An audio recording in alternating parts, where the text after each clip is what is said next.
दोस्तों, स्क्रीन पर जो आपको रोती हुई महिला दिखाई दे रही है, यह असल में रो नहीं रही है, बल्कि यह घड़ियाली आंसू बहाते हुए लोगों को दिखा रही है ताकि इसको सिंपैथी मिल सके। क्योंकि दोस्तों, इस महिला ने अपने पति की हत्या अपने प्रेमी के साथ मिलकर कराई और सबको ऐसा दिखाने की कोशिश की कि उसके पति की किसी ने हत्या कर दी है और अब वह एक मजबूर महिला बन चुकी है और अब उसका सहारे के लिए कौन सामने आएगा। दरअसल दोस्तों, यह जो पूरी सच्ची घटना है, यह बिहार के सिकहरना कोतवाली से सामने आई है। यहाँ पर एक खोड़ा कर जगह पड़ती है और इसी जगह का रहने वाला एक आमोद नाम का व्यक्ति होता है। अब आमोद की शादी जो है एक सुरभिता देवी नाम की, जिसका दूसरा नाम सोनी होता है, उसके साथ हो जाती है। दोनों का जीवन काफी हंसी खुशी के साथ गुजर रहा होता है और यहाँ पर जो सुरभिता होती है वह डेटा ऑपरेटर का काम किया करती थी और जो पति आमोद था वह भी अपना काम किया करता था और दोनों ही अच्छा पैसा कमाते भी थे।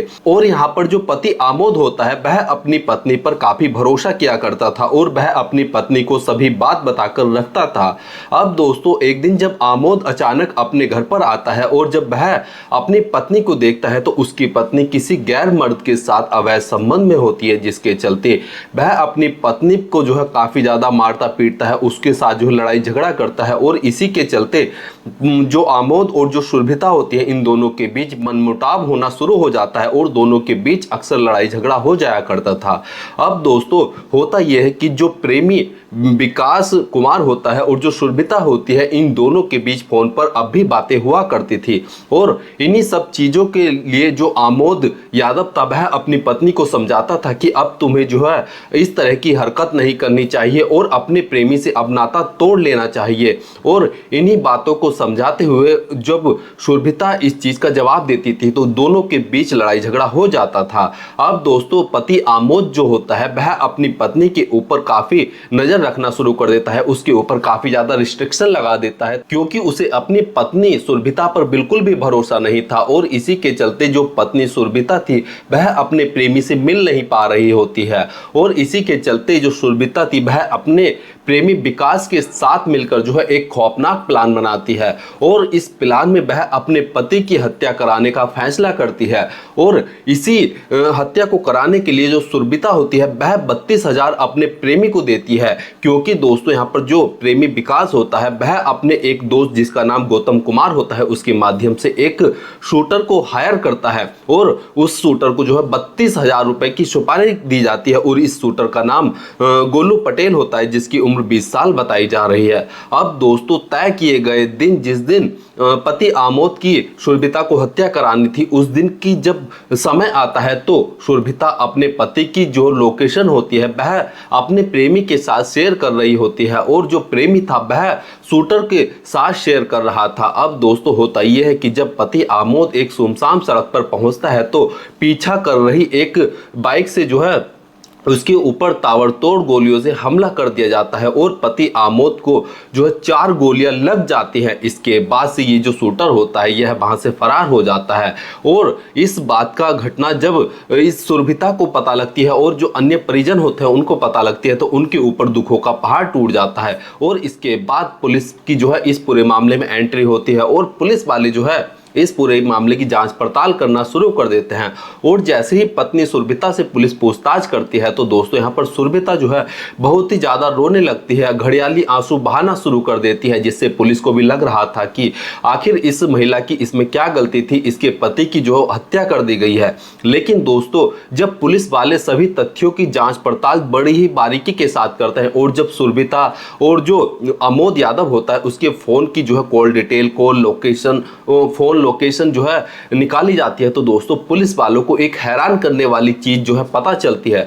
दरअसल दोस्तों, पुलिस वालों को पता चलता है कि जो सुरभिता है वह एक फोन पर जो है काफी ज्यादा बातें करती है, घंटों घंटों बातें करती है और जब पुलिस वाले इस फोन नंबर के ओनर का पता लगाते हैं तो दोस्तों, पुलिस वालों को पता चलता है कि जो सुरभिता की एक सगे जीजा है उन्हीं का चचेरा भाई, जिस पर कि सुरभिता घंटों घंटों जिस व्यक्ति से बात करती है वह है। अब दोस्तों, पुलिस वाले जब उस व्यक्ति को अरेस्ट करते हैं तो उसका नाम विकास कुमार होता है, जो कि सुरभिता का ही प्रेमी होता है। और उसे अरेस्ट करने के बाद जब उससे सख्ती के साथ पूछा जाता है और सुरभिता को भी जब हिरासत में लेकर पूछा जाता है तो पूरी कहानी ऐसे ही घटती है जैसे दोस्तों मैंने आपको शुरुआत में बताई। और इस पूरी घटनाक्रम को घटने के बाद जब पुलिस वाले इस पूरे मामले का जो है खुलासा करते हैं तो दोस्तों हर कोई पुलिस की तारीफ करता है कि पुलिस ने जो है बड़ी ही सावधानी के साथ, बड़ी ही चतुराई के साथ इस मर्डर का जो है खुलासा किया है। और पुलिस वाले जो है 72 घंटे के भीतर ही इस मर्डर का पूरा खुलासा कर लेते हैं।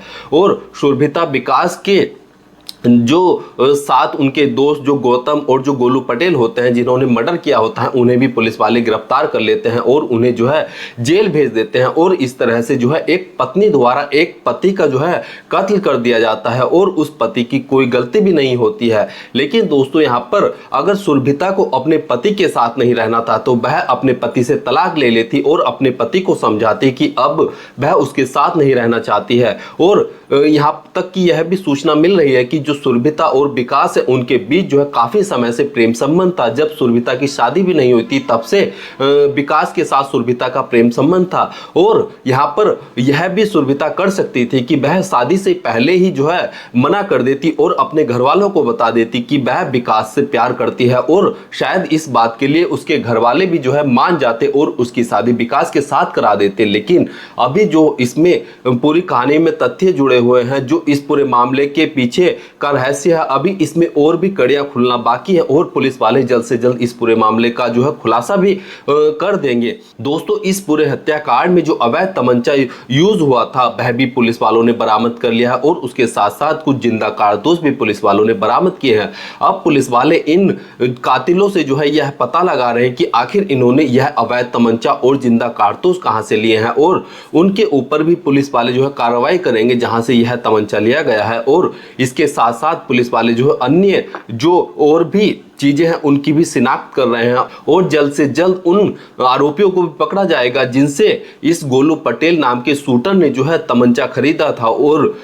जो जिंदा कारतूस थे वह खरीदे थे। दोस्तों इस पूरे घटनाक्रम को सुनाने का उद्देश्य किसी की भावनाओं को ठेस पहुंचाना या दुख पहुंचाना नहीं है, बल्कि जागरूक करना है, सचेत करना है। धन्यवाद।